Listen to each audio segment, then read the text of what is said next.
Eh bien, on y est. Voilà, on va pouvoir procéder au dénouement corporel, au traitement même du traumatisme que vous avez vécu, que vous avez subi dans votre vie. Je vous rappelle, pour celles et ceux d'entre vous qui n'ont pas encore visionné les vidéos depuis le début, retournez à la vidéo.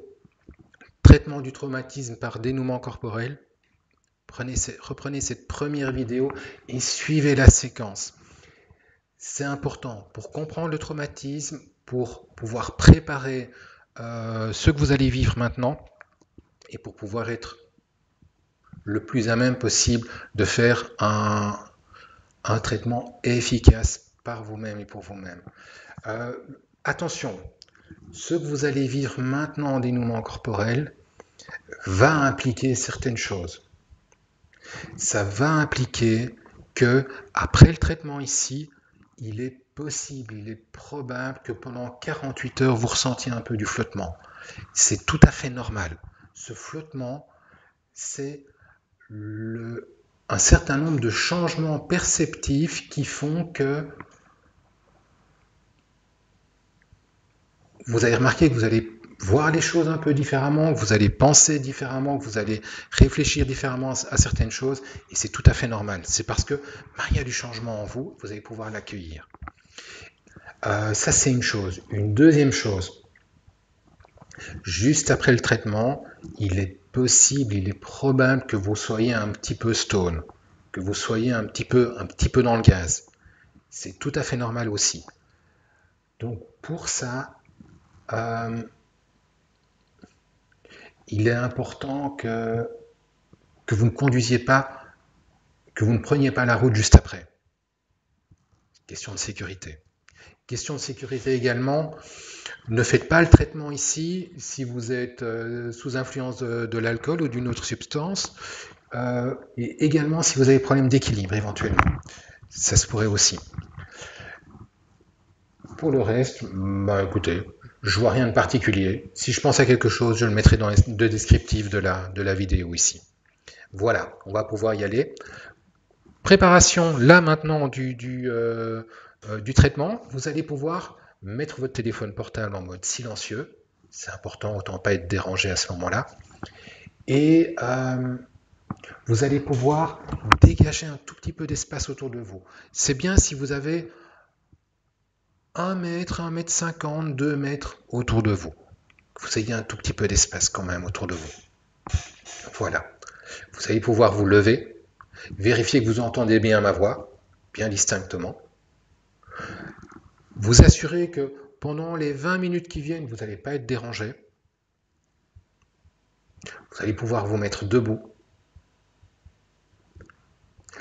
Les pieds, largeur,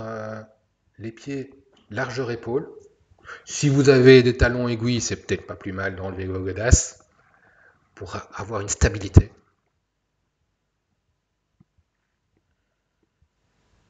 Et vous allez maintenant pouvoir fermer les yeux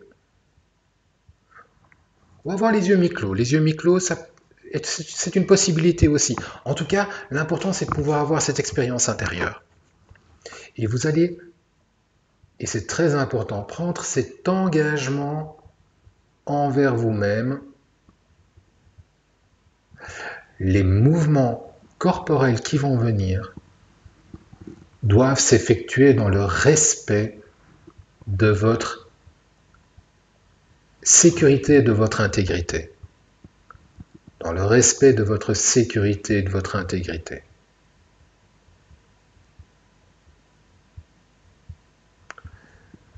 Les mouvements corporels qui viendront dans le respect de votre sécurité et de votre intégrité.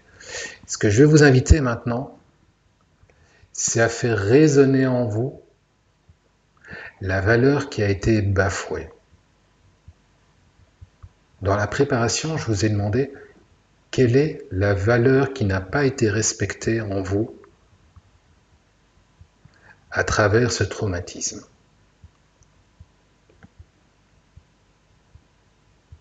En faisant résonner cette valeur en vous, cette valeur qui a été blessée, qui a été bafouée en vous, a priori, vous allez ressentir un ressenti. Vous allez avoir peut-être une boule dans le ventre, peut-être un poids sur la poitrine, sur les épaules. Eh bien, ce ressenti corporel, on va pouvoir s'y adresser. Les mots que j'utilise dans votre tête, vous pouvez un peu les modifier si vous voulez, à votre guise. Eh bien, on peut dire à ce ressenti corporel que vous avez là, on pourrait lui dire, bien toi, ressenti corporel que j'ai là, tu es cette preuve tangible que cette valeur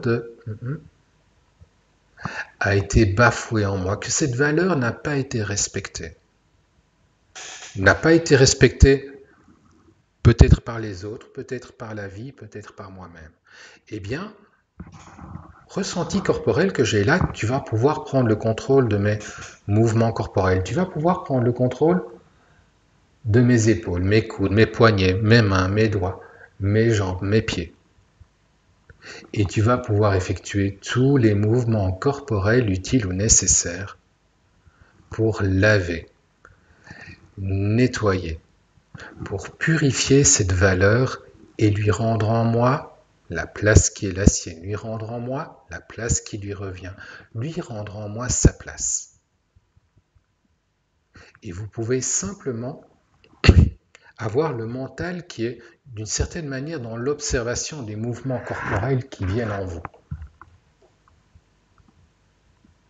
Et c'est le rôle du mental. Le mental est dans l'observation des mouvements qui apparaissent et le mental est aussi dans ce rôle de garantir la sécurité.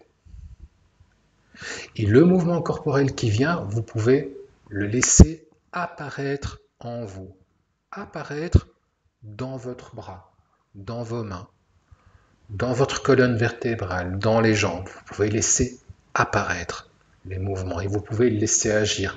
Le simple fait qu'il y a un mouvement qui naît sans vous, aussi petit soit-il, ça indique qu'il y a déjà une forme de solution qui est identifiée, une forme de solution qui est implémentée. Pourquoi faire? Eh bien simplement pour laver, pour nettoyer, pour purifier cette valeur et lui rendre en vous la place qui lui revient, lui rendre en vous la place qui est la sienne, lui rendre en vous sa place. Et ça peut arriver, si sensoriellement en vous, il y a quelque chose de très intense qui est là, eh bien vous pouvez laisser venir cette intensité. Vous pouvez la vivre et vous allez pouvoir passer à travers. Parce que si ce que vous vivez pour le moment est intense, on dit parfois que quand on traverse le désert, il ne faut pas s'arrêter, il faut aller au bout. Et vous pouvez autoriser le mouvement. C'est en autorisant le mouvement à prendre sa pleine amplitude que vous allez pouvoir traverser. C'est en autorisant le mouvement à faire son plein mouvement que vous allez pouvoir aller au bout de ce schéma thérapeutique. C'est pour ça que je vous invite à vraiment laisser ces mouvements corporels faire leur travail. Ce que font les mouvements corporels, j'en ai absolument aucune idée. Peut-être que ça met dans le passé ce qui appartient au passé. Ouais, parfois c'est simplement ça, c'est mettre dans le passé ce qui appartient au passé. C'est peut-être à rendre à la personne qui vous a agressé ce qui lui appartient. Peut-être, si c'est une agression, c'est peut-être pas une agression, peut-être que les mouvements corporels vous reconnectent. Peut-être que les mouvements corporels vous connectent peut-être à des beaux souvenirs de votre vie. Peut-être aux souvenirs où vous avez été dans cette croyance positive, dans ces exceptions positives qu'on a identifiées. Peut-être que les mouvements corporels vous connectent au passé, au présent ou peut-être au futur. Peut-être après avoir mis dans le passé ce qui appartient au passé. Peut-être que les mouvements corporels travaillent sur d'autres choses. Peut-être que les mouvements corporels, et en même temps, ni vous ni moi ne le savons, peut-être que les mouvements corporels travaillent sur une forme d'acceptation de quelque chose. Peut-être l'acceptation que ce qui s'est passé, s'est passé. Peut-être l'acceptation que un tel ou une telle est comme il est ou est comme elle est. Peut-être que une acceptation que vous êtes comme vous êtes, ou peut-être une acceptation que la vie, le monde est comme ça. Parfois, ça travaille sur l'acceptation. Peut-être que les mouvements corporels travaillent également sur une forme d'acceptation que vous avez peut-être telle ou telle séquelle, ou que peut-être l'acceptation que vous n'avez peut-être aucune séquelle du tout. Peut-être que les mouvements corporels vont vous connecter au fait qu'il y a des belles personnes sur Terre, qu'il y a des beaux moments à vivre, qu'il y a de beaux paysages ou de beaux moments qui peuvent être vécus. Et peut-être que les mouvements corporels vont vous faire percevoir, parce que les mouvements corporels travaillent principalement sur la perception, qui vont vous faire percevoir, peut-être vous faire percevoir vous-même différemment, percevoir telle ou telle personne différemment, ou peut-être que ça va vous faire percevoir telle catégorie de personnes différemment. Et peut-être que ça travaille là-dessus. Et si les mouvements sont toujours là, vous pouvez continuer à la laisser travailler. Si les mouvements durent un peu, parfois c'est parce que ça reparcourt la vie, mais depuis de votre vie depuis très longtemps. Peut-être que ça parcourt, même si vous n'avez pas de souvenir précis, et probablement pas d'ailleurs, peut-être que ça parcourt votre vie depuis peut-être même votre conception, peut-être même avant. Peut-être votre vie intra-utérine, peut-être votre naissance, peut-être votre premier contact avec votre mère, peut-être. Peut-être que ça reparcourt les premiers mois, premières années de votre vie. Peut-être que ça parcourt votre enfance, 5, 6, 7 ans, peut-être que ça parcourt votre préadolescence, votre adolescence, peut-être sous différentes formes d'ailleurs. Peut-être au niveau des émotions que vous avez eues, peut-être au niveau des amitiés, des amours, peut-être que ça va passer par votre premier élan amoureux, peut-être votre première relation, peut-être la première rupture, peut-être que ça va passer à travers tout ça. Ça peut arriver. Peut-être que ça va passer par les plus beaux moments de votre vie, comme ça va passer à un moment donné par les moments plus difficiles. Et en tout cas, une chose qui est sûre, c'est que chaque mouvement corporel travaille pour laver, pour nettoyer, pour purifier cette valeur et lui rendre en vous la place qui lui revient, lui rendre en vous la place qui est la sienne, lui rendre en vous sa place.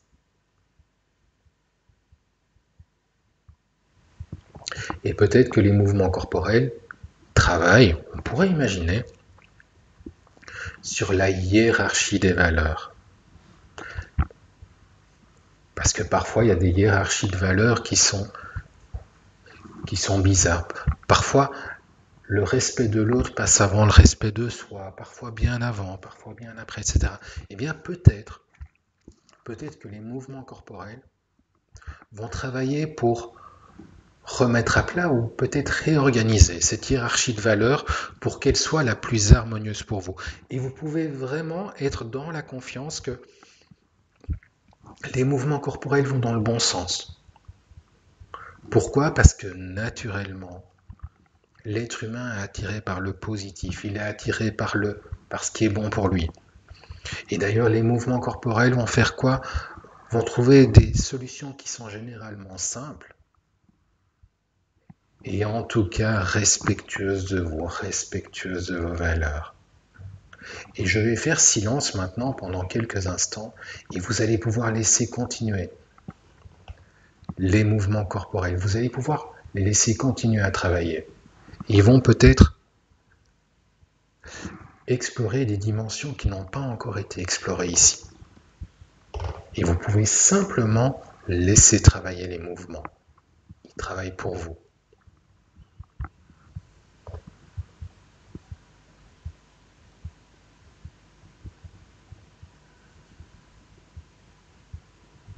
pour laver, nettoyer, purifier cette valeur.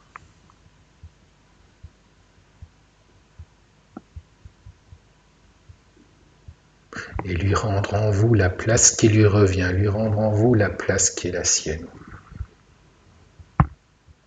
Lui rendre en vous sa place. Et peut-être que les mouvements corporels passent à travers peut-être les moments beaucoup plus récents, les moments de votre vie quotidienne ou presque, où vous avez encore récemment souffert de ce traumatisme ancien, pour pouvoir simplement vivre sereinement, que ce soit dans l'avion, que ce soit en voiture, que ce soit dans les transports en commun, que ce soit prise de parole en public, que ce soit face à machin, face à bidule ou dans telle ou telle circonstance. Peut-être que les mouvements corporels passent également à travers tout ça.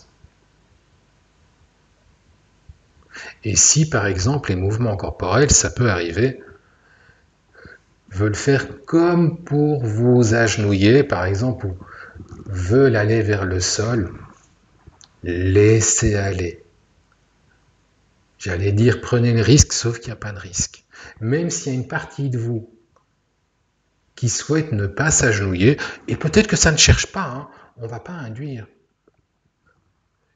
Mais si jamais vous sentez que les mouvements corporels veulent comme s'agenouiller, accompagnez ça. Ça ne cherche pas à s'agenouiller pour s'agenouiller, ça cherche simplement une position dans laquelle ça va pouvoir musculairement lâcher ce dont vous n'avez plus besoin aujourd'hui. Lâchez ce qui est devenu inutile pour vous. Et je vais maintenant faire silence quelques instants et je reprendrai la parole dans 60 secondes.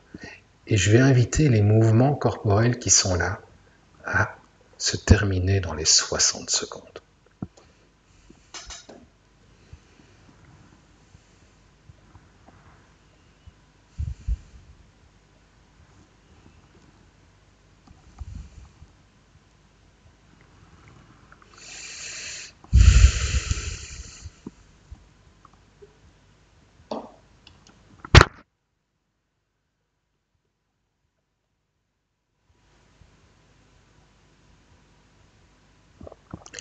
Et si les mouvements corporels sont toujours là, vous allez pouvoir doucement les freiner. Vous allez pouvoir doucement les arrêter. Le cas échéant, vous pourrez reprendre cette vidéo dans 3-4 jours.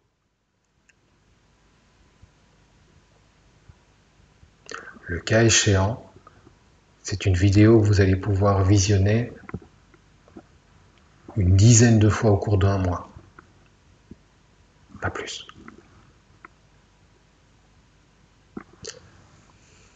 Vous allez maintenant pouvoir doucement retrouver vos esprits.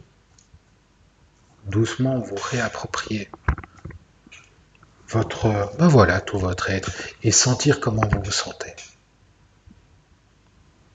N'oubliez pas, comme je vous l'ai dit, pas reprendre le volant tout de suite. Attendez au moins 1 heure et pendant les 48 heures qui viennent, peut-être qu'il va y avoir un petit peu de flottement. C'est normal. Vous pouvez simplement accueillir. Si jamais à un moment donné, c'est pas trop confort, mettez un petit commentaire ou contactez-moi sur mon site www.frédéricdelforge.com. Alternativement, vous pouvez faire par exemple de la cohérence cardiaque. Il y a des vidéos sur YouTube de taper cohérence cardiaque et vous allez entendre des ding-dong, des boules qui montent et qui descendent et vous allez pouvoir respirer en fonction de ça. Ça apaise, c'est bien. A priori, tout va très bien se passer. Il n'y a pas de souci.